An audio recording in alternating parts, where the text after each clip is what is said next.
Bom dia a todos. Sejam todos muito bem-vindos mais uma vez ao nosso Evangelho.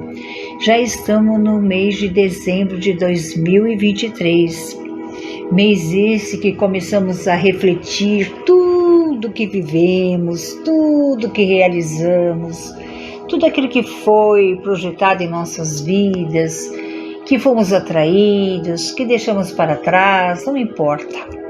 É um mês, vamos dizer assim, de muita reflexão.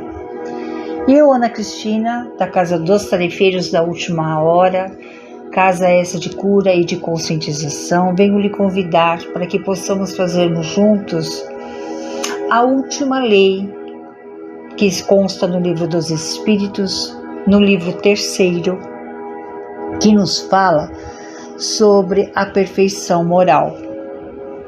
Eu espero que todos estejam muito bem e que possamos assim, mais uma vez, antes de iniciarmos o nosso Evangelho, convidar a todos os nossos irmãos e amigos espirituais, para que eles possam estar entre nós, nos ajudando a entender melhor tudo aquilo que fomos, tudo aquilo que deixamos de fazer, tudo aquilo que ainda estamos planejando em realizar ainda até o finalzinho deste mês, que possamos reavaliar todas as nossas dificuldades, todos os nossos erros e ao mesmo tempo nos proporcionar toda uma sabedoria para que possamos praticar em 2024 aquilo que a gente não conseguiu, pois afinal de contas é um mês de reflexão.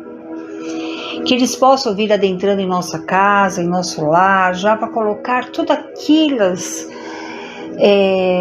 velcros nas paredes e já ir retirando todas as enfermidades, seja ela mental, espiritual, emocional, tirando tudo aquilo que faz com que você não consiga entender, compreender e ter sentimentos contrários, como a inveja, a doença, a desarmonia,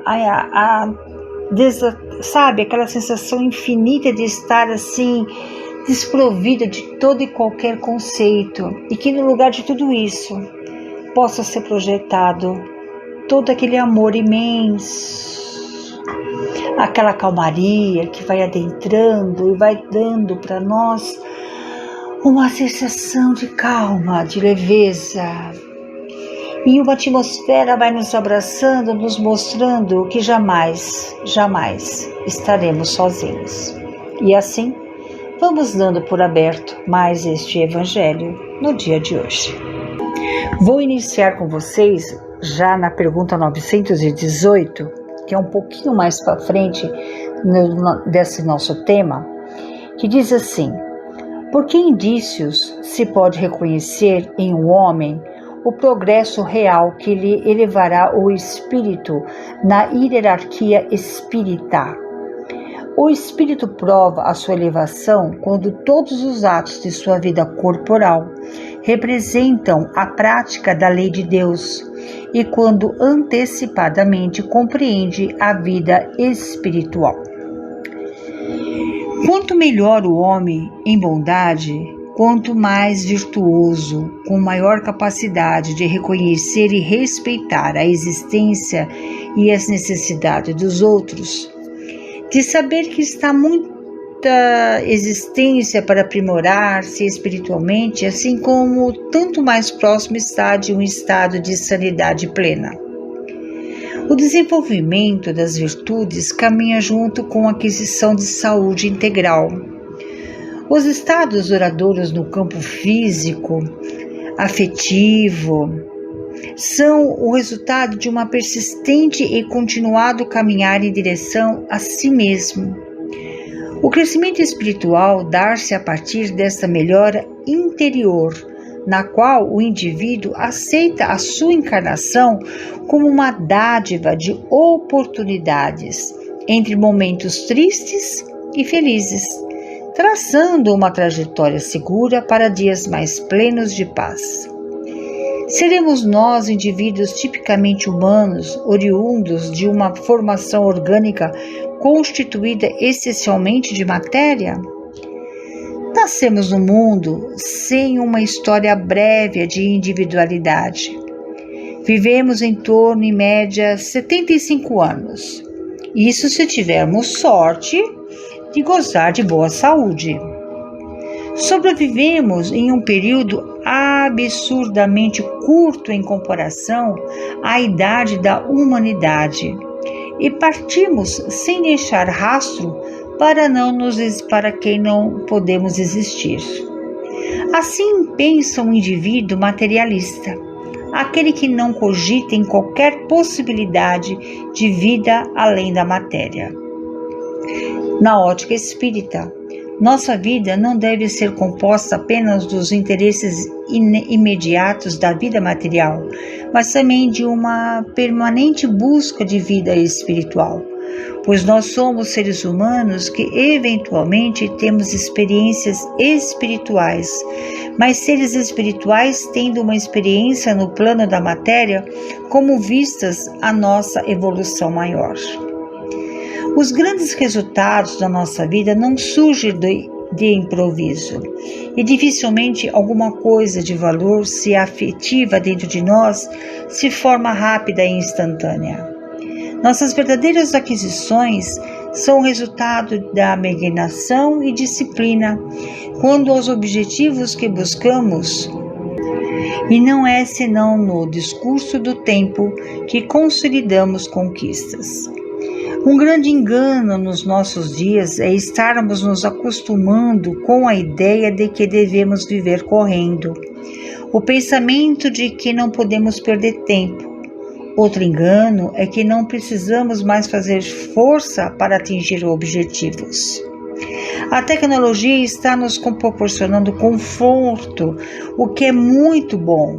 Porém, se não tivermos o devido cuidado, estabeleceremos que tudo deverá ser como no uso do controle remoto, onde controlamos o visor da vida sem precisarmos levantar da poltrona. Ou como o computador que nos aproxima de tudo o que acontece no mundo, mas que poderá nos criar a ilusão de que não precisamos sair de onde estamos para conhecer novas coisas. Perdemos o foco das coisas importantes com muita facilidade e o conforto da vida material pode muitas vezes paralisar os sentidos como se fosse um tipo de droga que altera nossa percepção mais profunda.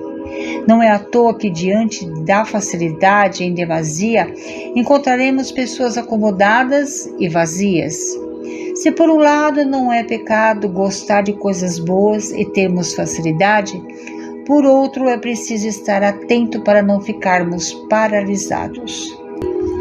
Frente a situações difíceis, as pessoas são acionadas a terem novas atitudes. Não é por outro motivo que diante do pronúncio da morte, como umas situações de doenças de maior gravidade, os indivíduos podem passar a perceber mais intensamente a vida e notar coisas que antes passariam despercebidas por elas, tornando-se mais emotivos, valorizam pessoas e situações de forma diferente e especial. Normalmente, diante do fim, caprichamos mais. Quando estamos lendo um bom livro e vamos chegando ao final, passamos a ler mais devagar para evitarmos que termine e para podermos apreciar todo o seu conteúdo mais intensamente. Mesmo quando comemos alguma coisa e estamos saboreando, como um bom almoço, por exemplo, é comum deixarmos para a última garfada a melhor parte do alimento. Diante das situações extremas, vivemos mais intensamente. Por isso, a vida nos reserva as ocasiões difíceis, de grandes desafios, pois são esses momentos que nos convidam ao crescimento. Invariavelmente, nessas oportunidades é que realmente vivemos. O homem comum vive seus dias muitas vezes como um robô, sem nenhuma percepção da vida. Acaba a sua semana automaticamente e começa outra do mesmo jeito. No final do mês, diz: "Puxa, como está passando rápido!" E como uma viagem em alta velocidade, passa rápido, mas não se vê a paisagem. melhor irmos mais devagar. Qual é o ponto de chegada? Por que tanta pressa? A doutrina espírita nos acena com a eternidade. Terminam algumas etapas, iniciam outras. A verdade é que, para termos crescimento, precisamos nos movimentar, quebrar nossas estruturas paradas, vencer nossa inércia, sairmos da posição do homem acomodado para o homem acordado, que assume a responsabilidade diante de si mesmo e da vida. Assumir a responsabilidade pela própria existência é atestado de maturidade. O mais comum é vermos as pessoas querendo pôr a responsabilidade de sua vida sobre os ombros dos outros, e por esse motivo que normalmente os outros é que são culpados de nossos infortúnios, de nossas dores, de nossas mágoas e de nossas mazelas. E para que temos o final do terceiro livro dos Espíritos, voltamos novamente ao modelo de perfeição moral, que no caso foi Jesus. E ele é o maior exemplo do que um ser humano é capaz de alcançar no seu caminho evolutivo. Seus ensinamentos continuam válidos e atuais. Sua psicologia de profundidade acena para a necessidade da depuração dos sentimentos humanos rumo ao objetivo final do amor, que é o coroamento de nossa potencialidade. No amor que ele nos ensinou está seu grande ensinamento e também a cura para as mazelas da humanidade. Tudo que do mal deriva mostra-se pela ausência do amor. Jesus oferece o seu amor como um modelo possível para o homem. Não fosse assim, e ele teria dito que tentássemos nos amar parecido com o seu amor por nós. Ele nos orienta a nos amarmos como ele nos amou, estabelecendo com isso que sua potencialidade de amar é possível de ser alcançada por qualquer ser humano. Diferentemente de muitas concepções religiosas, a doutrina espírita tem em Jesus um ser humano, um irmão, alguém que, como nós, trilhou o caminho da evolução passo a passo. Alcançou a condição do espírito puro e veio à Terra para nos mostrar um exemplo vivo, que é a culminância do amor que nos planificamos. Sua mensagem de paz é, portanto, um roteiro a ser seguido, vivenciando e não apenas admirando e reverenciando. Como já dissemos lá no início das nossas leis, que Jesus nos mostrou o alvo. Kardec nos deu um mapa. A doutrina espírita é roteiro seguro para nossos dias. Seu estudo e sua vivência conferem recursos valiosos para a nossa saúde mental. O amor de Jesus é um modelo vivo de plenitude da consciência combustanciado por nós, seres humanos, e será o amor também a expressão da nossa perfeição moral. E na pergunta 919A do Livro dos Espíritos, compreendemos toda a sabedoria desta máxima, mas a dificuldade está precisamente em conhecer a si próprio. Qual o meio de fazer isso? Fazei o que eu fazia quando vivi na Terra. No fim de cada dia, interrogava a minha consciência. Passava em revista o que havia feito e me perguntava a mim mesmo se não tinha faltado ao cumprimento de algum dever. Se ninguém teria tido motivo para se queixar de mim. Foi assim que cheguei a me conhecer e a ver o que em mim necessitava de reforma. Aquele que todas as noites lembrasse todas as ações do dia e se perguntasse o que se fez de bem ou de mal, pedindo a Deus e ao seu anjo guardião que os estabelecessem, adquiria uma grande força para se aperfeiçoar, porque acreditai-me, Deus o assistirá. Formulai, portanto, as vossas perguntas, indagai o que fizestes e com que fito agiste em determinada circunstância. Se fizeste alguma coisa que a censurareis nos outros, Se praticaste uma ação que não ousarias confessar, perguntai ainda isto: se aprovasse a Deus chamar-se neste momento. Ao entrar no mundo dos espíritos, onde nada é oculto, teria eu de temer o olhar de alguém? Examinai o que pudesses ter feito contra Deus, depois contra o próximo e, por fim, contra vós mesmos. As respostas serão motivos de repouso para a vossa consciência ou indicarão o mal que deve ser curado. O conhecimento de si mesmo é, portanto, a chave do melhoramento individual. Mas direis, como julgar a si mesmo? Não se terá a ilusão do amor próprio que atenua as faltas, as tornar desculpáveis? O avaro se julga simplesmente econômico e previdente, o orgulhoso se considera tão somente cheio de dignidade. Tudo isso é muito certo, mas tendes um meio de controle que não vos pode enganar. Quanto estáis indecisos quanto ao valor de uma de vossas ações, perguntai como as qualificareis se tivesse sido praticada por outra pessoa. Se a censurardes um outro, ela não poderia ser mais legítima para vós, porque Deus não usa de duas medidas para a justiça. Procurai também saber o que pensam os outros e não negligenciais a opinião de vossos inimigos, porque eles não têm nenhum interesse em disfarçar a verdade e realmente Deus os colocou ao vosso lado como um espelho para vos advertir com mais franqueza do que faria um amigo. Que aquele que tem a verdadeira vontade de se melhorar, explore, portanto, a sua consciência a fim de arrancar dali as más tendências como arranca as ervas daninhas do seu jardim. Que faça o balanço de sua jornada moral como o negociante o faz dos seus lucros e perdas. E eu vos asseguro que a primeiro será mais proveitoso que o outro. Se ele puder dizer que a sua jornada foi boa, pode dormir em paz e esperar sem temor o despertar na outra vida. Formulai, portanto, perguntas claras e precisas e não temeis multiplicá-las. Pode-se muito bem consagrar alguns minutos à conquista da felicidade eterna. Não trabalhais todos os dias para juntar o que vos dê repouso e na velhice?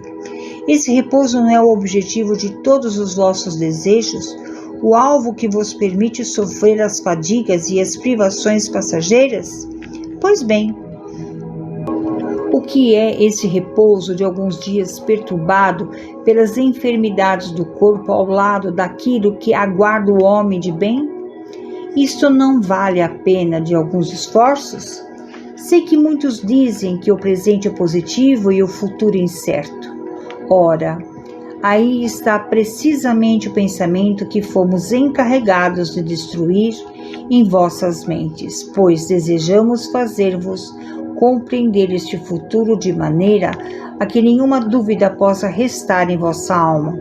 Por isso que chamamos primeiro a vossa atenção para os fenômenos da natureza que nos tocam os sentidos e depois vós demos instruções a cada um de nós tem o dever de difundir. Foi com esse propósito que ditamos o Livro dos Espíritos. É o que assina Santo Agostinho. E assim podemos entender que a virtude essencial para a viagem interior é a humildade. Somente a pessoa humilde se dispõe a mudar. Jamais um indivíduo orgulhoso se propõe a ver em si o que tem ali falho ou de aprimorar. Somente o humilde reconhece suas dificuldades e está em condições de buscar ajuda a quando não está conseguindo solucionar sozinho. O orgulhoso cristaliza posições e não as modifica. Por isso que nós temos sempre a oração como termos o momento em que deixamos Deus fazer por nós. Na vigilância, assumimos a responsabilidade pela nossa parte. Quando oramos, falamos com um amigo maior que nos auxilia. Quando vigiamos, aprimoramos-nos na nossa própria individualidade. Nem tudo está ao nosso alcance. Daí a necessidade da oração para que a sintonia com a espiritualidade possamos ter a proteção indispensável das nossas deficiências. E assim, meu Pai, de infinita luz, terminamos hoje aqui o livro 3º do Livro dos Espíritos. Lembramos a todos que na próxima semana iremos entrar no livro 4º do Livro dos Espíritos. Eu espero ter contribuído um pouquinho aqui, porque nós falamos durante 12 semanas sobre todas as leis naturais, as leis imutáveis que Deus proporcionou a nós através do seu Filho maior, nosso irmão Jesus. Que possamos nessa semana avaliarmos toda a nossa perfeição moral, as nossas dificuldades. Por isso que eu digo lá no começo, este é um mês de reflexão do que fizemos, do que não fizemos, daquilo que deixamos de fazer, daquilo que aconteceu porque tinha que acontecer, situações inusitadas. Então, vamos parar um pouquinho, vamos respirar, vamos um pouco devagar, vamos dar tempo ao tempo, tá bom? E assim nós vamos pedindo todos nós juntos, em forma de oração, um amor extremo, uma perfeição moral extrema, para que todo ser humano desse planeta e todos os espíritos que vivem na erraticidade possam ser tocados pela sua consciência, por aquilo que já está dentro de nós, que é as leis divinas do nosso Mestre, para que possamos vivenciar aquilo que Deus criou para nós, agradecendo sempre por todas as oportunidades, que cada ser possa ser tocado, para que o amor floresça e que tudo se formalize na perfeição. Que o nosso Pai, o nosso Mestre Jesus, que Nossa Senhora nos abençoe, a nós, a nossa família, aos nossos vizinhos, amigos, à casa dos tarefeiros, aos tarefeiros, ao Dr. Antônio, que com sua falange de luz nos ajuda e nos proporciona bastantes alegrias e esclarecimentos para a nossa vida. E é assim que eu vou dando por encerrado mais este Evangelho no dia de hoje. Graças a Deus.